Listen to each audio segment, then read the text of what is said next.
حج کا تیسرا دن، وہ دن جب حاجی منا، مزدلفہ اور جمرات کے سنگریزوں کے بیچ اللہ کی رضا کے لیے مصروف ہوتا ہے۔ یہ دن اعمال سے بھرا ہوا ہے، عبادات کا ایسا مجموعہ ہے جو قربانی، صبر اور طاعت کا عملی مظاہرہ بن جاتا ہے۔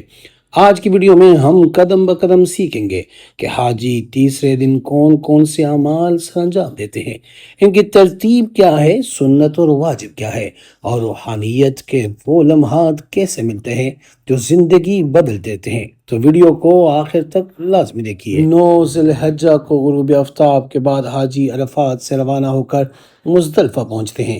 یہ رات حج کے سب سے مبارک لمحات میں سے ایک ہوتی ہے۔ یہاں مغرب اور عشاء کی نمازیں ایک اذان اور 2 اقامتوں کے ساتھ جمع کر کے پڑھی جاتی ہے۔ پھر ساری رات کھلے آسمان تلے عبادت، دعا اور اللہ کے ذکر میں گزاری جاتی ہے۔ یہی وہ رات ہے جس میں حاجی شیطان کو مارنے کے لیے کنکریاں یعنی سنگریزے جمع کرتے ہیں۔ 10 ذی الحجہ کو صبح صادق کے بعد اندھیری ہی میں اذان دی جاتی ہے، فجر کی سنتیں پڑھی جاتی ہے، پھر فجر کے فرض جماعت کے ساتھ ادا کرتے ہیں۔ نماز کے بعد قبلہ رخ ہو کر تسبیحات فاطمی لا الہ الا اللہ پڑھا جاتا ہے اور ساتھ میں چوتھا کلمہ تلبیہ کثرت سے پڑھتے ہیں اور دعا کے لیے دونوں ہاتھ پھیلاتے ہیں۔ اپنی ذات کے لیے، اہل و عیال کے لیے، والدین، دوست و احباب، امت مسلمہ اور اپنے ملک کے خوب دعائیں کرتے ہیں۔ روشنی خوب پھیلنے تک یہی عمل جاری رہتا ہے۔ یہ وقوف مزدلفہ ہے۔ وقوف مزدلفہ واجب ہے اور اس کا وقت صبح صادق سے لے کر طلوع آفتاب تک ہے۔ البتہ صبح کی روشنی خوب پھیلنے تک وقوف کرنا سنت مؤکدہ ہے۔ بغیر عذر وقوف عرفہ ترک کرنے سے دم واجب ہوگا۔ جب سورج نکلنے والا ہو تو مذکورہ اذکار اور کثرت تلبیہ کے ساتھ منا کی جانب روانہ ہو جاتے ہیں اور وہاں موجود اپنی رہائش گاہ تک پہنچتے ہیں۔ منا میں پھر 3 دن رہنا ہوتا ہے، یعنی ذی الحجہ کی 10، 11 اور 12 کو۔ نیز طواف زیارت کے لیے انہی 3 دنوں میں سے کسی ایک دن مکہ جانا ہوتا ہے۔ منا پہنچ کر یہ 3 کام ترتیب کرتے ہیں۔ السلام علیکم ورحمۃ اللہ وبرکاتہ۔ میں ہوں آپ کا اپنا سید اخلاق حسین شاہ اور آپ دیکھ رہے ہیں روحانی ہیلنگ اکیڈمی۔ اگر ابھی تک آپ نے ہمارے چینل کو سبسکرائب نہیں کیا تو برائے مہربانی ہمارے چینل کو سبسکرائب کرو، بیل آئیکن کو کلک کریں تاکہ ہماری نئی آنے والی ویڈیو کا نوٹیفیکیشن آپ کو بر وقت مل سکے۔ پہلا کام جمرہ عقبہ کی رمی۔ جمرات پر جانا ہوتا ہے اور صرف جمرہ عقبہ کی رمی کرتے ہیں، یعنی اس پر 7 کنکریاں مارتے ہیں۔ اس کا طریقہ یہ ہے کہ جمرہ سے کم از کم 5 ہاتھ کے فاصلے سے ہر کنکری مارنی ہوتی ہے اور ساتھ میں بسم اللہ واللہ اکبر پڑھنا ہوتا ہے۔ حاجیوں کو اس بات کا بھی خیال رکھنا ہوتا ہے کہ جو جمرہ کو آپ کنکری مارتے ہو تو کنکری جمرہ کی جڑ میں یا اس کے نزدیک کے خاتے میں گرنا ضروری ہوتی ہے، اور کنکری مارنے کے ساتھ بسم اللہ واللہ اکبر بھی پڑھنا ہوتا ہے۔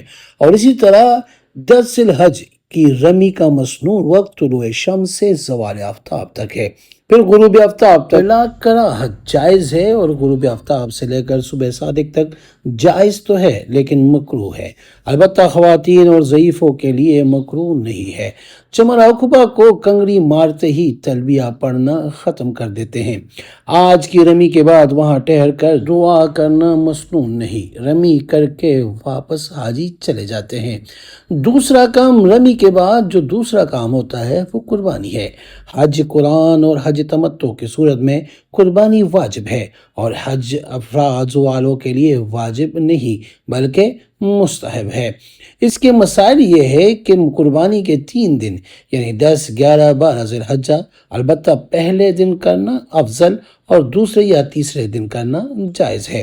حج قرآن اور حج تمتع کرنے والوں کے لیے ضروری ہے کہ جب قربانی نہ کر لے اس وقت تک احرام نہ کھولے۔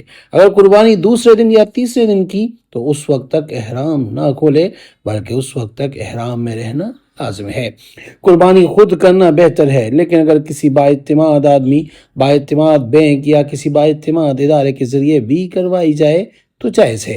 اگر کسی بینک یا ادارے سے کروائیں تو ادارہ جو وقت قربانی کا بتائے اس سے پہلے خلق یا قصر کروا کر احرام کھولنا جائز نہیں۔ حج کے قریبی یعنی قربانی کے جانور میں وہی شرائط ضروری ہے جو عید الاضحیٰ کے قربانی کے جانور میں ضروری ہوتی ہے۔ جو لوگ صاحب وسعت ہو اور حج کے ایام میں مقیم ہو تو ان پر عید الاضحیٰ کی قربانی بھی واجب ہوتی ہے۔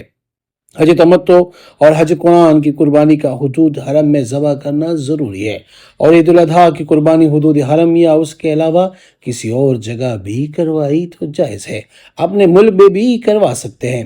تیسرا کام جو آخری کام ہوتا ہے 10 ذی الحجہ یعنی حج کے تیسرے دن، وہ ہے حلق یا قصر کرنا۔ حلق یعنی پورا سر منڈوانا اور قصر بال کاٹنا۔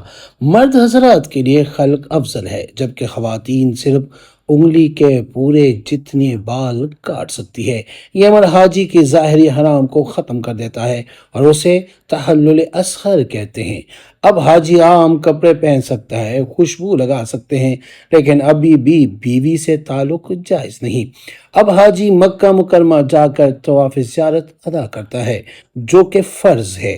یہ طواف 10، 11 یا 12 ذی الحجہ کو ادا کیا جا سکتا ہے، لیکن جلد کرنا افضل ہے، خاص طور پر اگر ہجوم کم ہو۔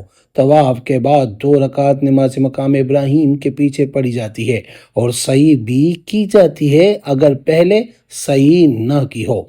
طواف زیارت کے بعد حاجی مکمل طور پر حلال ہو جاتا ہے، یعنی اب وہ تخلیل اکبر حاصل کر لیتا ہے۔ طواف کے بعد حاجی دوبارہ منی واپس آ جاتا ہے، جہاں وہ 11 اور 12 ذی الحجہ کی راتیں گزارے گا۔ یہاں اگلے 2 دنوں میں باقی دونوں جمرات کو بھی کنکریاں ماری جائے گی۔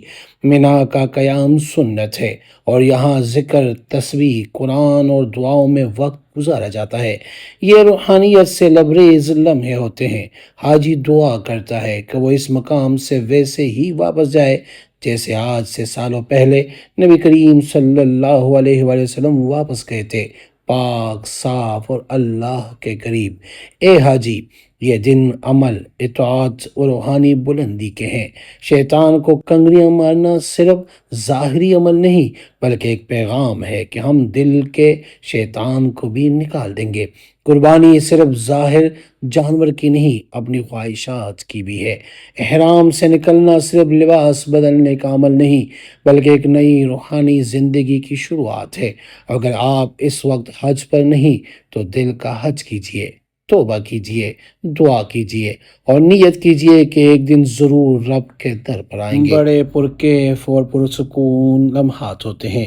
بندہ اپنے رب کے حضور حاضر ہوتا ہے اور زبان پہ لبیک اللہم لبیک، لبیک لا شریک لک لبیک، ان الحمد والنعمت لک والملک کے الفاظ ہوتے ہیں۔ اگر آپ کو ویڈیو پسند آئی تو ضرور لائک کریں، کمنٹس میں اللہ ہمیں بھی حج کی سعادت عطا فرمائے لکھ کر دعا میں شامل ہو، اور ہمارے چینل کو بھی سبسکرائب کیجئے تاکہ ایسی مزید روحانی ویڈیوز آپ تک پہنچتی رہے۔ اللہ ہم سب کو بار بار اپنے گھر کی حاضری نصیب فرمائے۔ جو بھی وہ ویڈیو دیکھے اللہ پاک ان کے دل کے تمام جائز مرادیں پوری فرمائے اور اللہ پاک ان کو ہر قسم کی پریشانیوں سے محفوظ رکھے، آمین، جزاک اللہ۔